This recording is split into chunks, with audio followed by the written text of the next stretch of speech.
Oh, sorry, Councilor Gentile.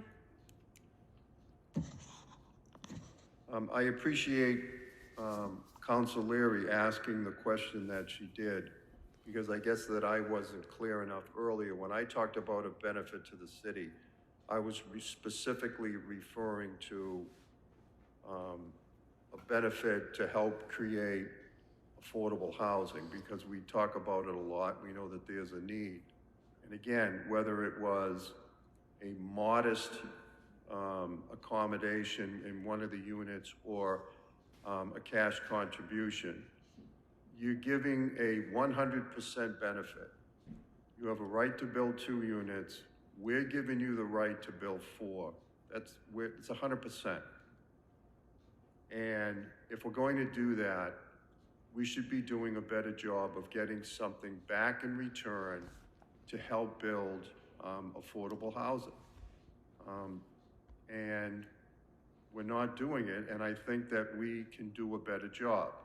I understand that what the chairman of land use said about it's not something that they typically do, and not sure if they can do it, but these are sometimes things that need to be taken up in discussion earlier in the process.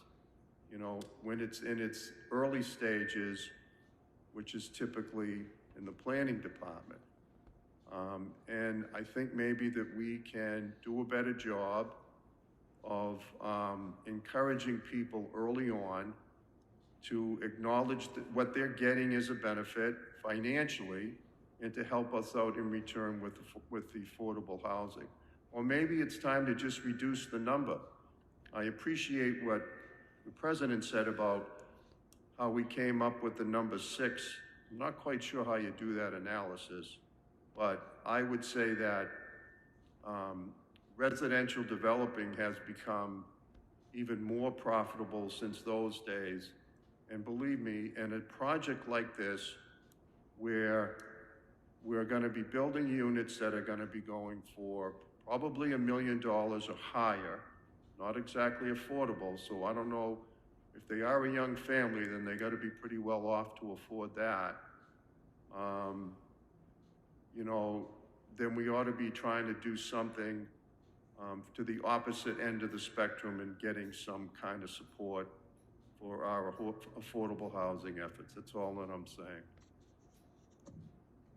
Thank you.